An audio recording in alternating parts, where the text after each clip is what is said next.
లక్ష్మీ అష్టోత్తరశతనామావళి ప్రారంభం. ఓం ప్రకృత్యై నమః. ఓం వికృత్యై నమః. ఓం విద్యాయై నమః. ఓం సర్వభూతహితప్రదాయై నమః. ఓం శ్రద్ధాయై నమః. ఓం విభూత్యై నమః. ఓం సురభ్యై నమః. ఓం పరమాత్మికాయై నమః. ఓం వాచే నమః. ఓం పద్మాలయాయై నమః. ఓం పద్మాయై నమః. ఓం శుచయే నమః. ఓం స్వాహాయై నమః. ఓం స్వదాయై నమః. ఓం సుదాయై నమః. ఓం ధన్యాయై నమః. ఓం హిరణ్మయై నమః. ఓం లక్ష్మ్యై నమః. ఓం నిత్యపుష్టాయై నమః. ఓం విభావర్యై నమః. ఓం ఆదిత్యై నమః. ఓం దిత్యై నమః. ఓం దీప్తాయై నమః. ఓం వసుదాయై నమః. ఓం వసుధారిణై నమః. ఓం కమలాయై నమః. ఓం కాంతాయై నమః. ఓం కామాక్ష్యై నమః. ఓం క్షీరోదసంభవాయై నమః. ఓం అనుగ్రహప్రదాయై నమః. ఓం బుద్ధ్యై నమః. ఓం అనగాయై నమః. ఓం హరివల్లభాయై నమః. ఓం అశోకాయై నమః. ఓం అమృతాయై నమః. ఓం దీప్తాయై నమః. ఓం తుష్టయే నమః. ఓం లోకశోకవినాశిన్యై నమః.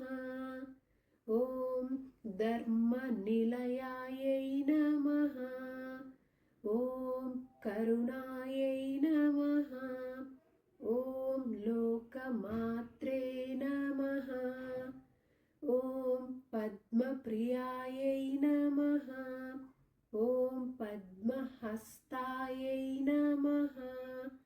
ఓం పద్మాక్ష్యై నమః. ఓం పద్మసుందర్యై నమః.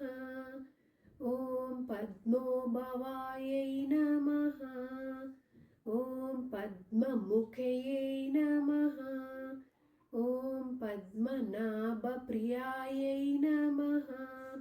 ఓం రమాయై నమః. ఓం పద్మమాలాధరాయై నమః.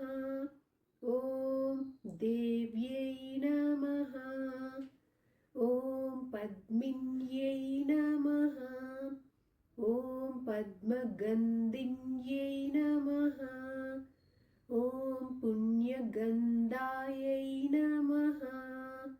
ఓం సుప్రసన్నాయై నమః. ఓం ప్రసాదాభిముఖయై నమః. ఓం ప్రభాయై నమః. ఓం చంద్రవదనాయై నమః. ఓం చంద్రాయై నమః. ఓం చంద్రసహోదర్యై నమః. ఓం చతుర్భుజాయై నమః. ఓం చంద్రరూపాయై నమః. ఓం ఇందిరాయై నమః. ఓం ఇందుశీతలాయై నమః. ఓం ఆహ్లాదాయై नादजननै नमः। ॐ पुष्ट्यै नमः। ॐ शिवायै नमः। ॐ शिवकर्यै नमः। ॐ सत्यै नमः। ॐ विमलायै नमः। ॐ विश्वजनन्यै नमः। ॐ दारिद्र्यनाशिन्यै नमः। ॐ प्रीतिपुष्करिण्यै नमः। ॐ शान्त्यै नमः। ॐ शुक्लमालाम्बरायै नमः। ॐ श्रियै नमः। ॐ भास्कर्यै नमः। ॐ बिल्वनिलयायै नमः। ॐ वरारोहायै नमः।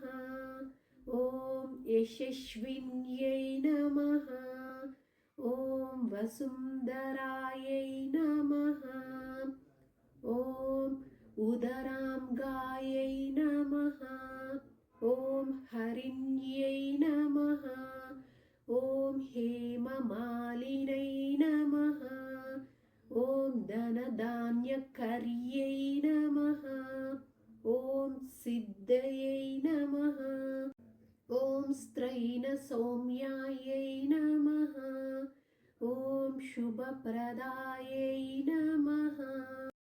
ॐ नृपावेश्मगतानन्दायै नमः। ॐ वरलक्ष्म्यै नमः। ॐ वसुप्रदायै नमः। ॐ शुभायै नमः। ॐ हिरण्यप्राकारै नमः। ॐ समुद्रतनयायै नमः। ॐ जयायै नमः। ॐ मङ्गलदेव्यै नमः। ॐ विष्णुवक्षस्थलस्थितायै नमः। ॐ विष्णुपत्न्यै नमः। ॐ प्रसन्नाक्ष्यै नमः। ॐ नारायणसमाश्रितायै नमः। ॐ दारिद्र्यध्वंसिन्यै नमः।